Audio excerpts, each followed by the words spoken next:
দর্শক, দেশ জুড়েই শীতে বিপর্যস্ত জনজীবন। শীতের তীব্রতার বিষয়ে আরো জানাতে আমাদের সঙ্গে পঞ্চগড় থেকে যুক্ত হচ্ছেন সহকর্মী হোসেন রায়হান। রায়হান, আশা করি শুনতে পাচ্ছেন। যেমনটি বলছিলাম যে আবহাওয়া অফিস থেকে বলা হচ্ছে পঞ্চগড়ের তেঁতুলিয়াতে সর্বনিম্ন তাপমাত্রা রেকর্ড করা হয়েছে আজকে 8.3 ডিগ্রি সেলসিয়াস।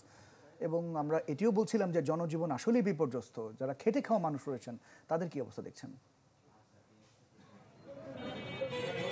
ইমতিয়াজ, আজ পঞ্চগড় সকাল 9টার সময় আবহাওয়া অধিদপ্তর থেকে যে তাপমাত্রা নির্ণয় করা হয়েছে সেটি ছিল 8.3 ডিগ্রি সেলসিয়াস। আপনি জানেন যে পুরো ডিসেম্বর মাস জুড়ে কিন্তু 8 থেকে সর্বোচ্চ 11 ডিগ্রি পর্যন্ত তাপমাত্রা এই জেলার উপর দিয়ে উঠানামা করেছে এবং যথারীতি জানুয়ারির প্রথম দিন থেকেই কিন্তু তাপমাত্রা কমতে শুরু করেছে এবং আজ সকালে তাপমাত্রা নির্ণয় করা হয়েছে 8.3 ডিগ্রি সেলসিয়াস।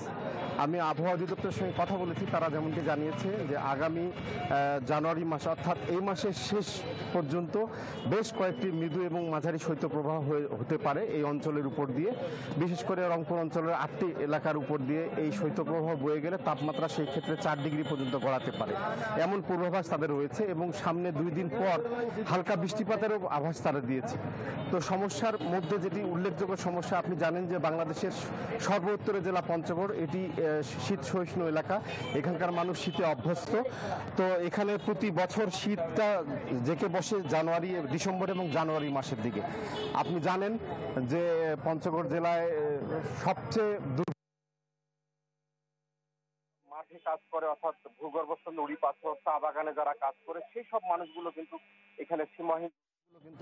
এখানে সীমাহীন দুর্ভোগের মধ্যে পড়ে। তারা এই সময়টুকুর মধ্যে তারা আসলে কর্মহীন হয়ে পড়ে। তাদের খাদ্যের যে যোগান সেটি জরুরি হয়ে পড়ে। আমি জেলা প্রশাসকের সঙ্গে কথা বলেছি। জেলা প্রশাসক জানিয়েছে যে এ পর্যন্ত পঞ্চগড় জেলার শীতার্ত মানুষের মাঝে প্রায় 50,000 কম্বল তারা সরকারিভাবে পেয়েছে এবং বেসরকারিভাবে পেয়েছে 30,000-এর মতো। তা জনসংখ্যার ভিত্তিতে সব উপজেলাগুলোতে বিলিবণ্টন করা হয়েছে এবং নগদ 20 লক্ষ টাকা তারা পেয়েছে, এটিও সাধারণ মানুষের মধ্যে বিলিবণ্টন করা হয়েছে। তো দুর্ভোগ আছে লেগে, বিশেষ করে শীত এবং শীতজনিত রোগে হাসপাতালগুলোতে প্রতিদিন অসংখ্য রোগী ভিড় করছে এবং জায়গা সংকুলনের কারণে তারা কিন্তু সীমাহীন দুর্ভোগ পোহাচ্ছে। তো এই ছিল ইমতিয়াজ আমার কাছে পঞ্চগড় জেলার সার্বিক শীতের পরিস্থিতি।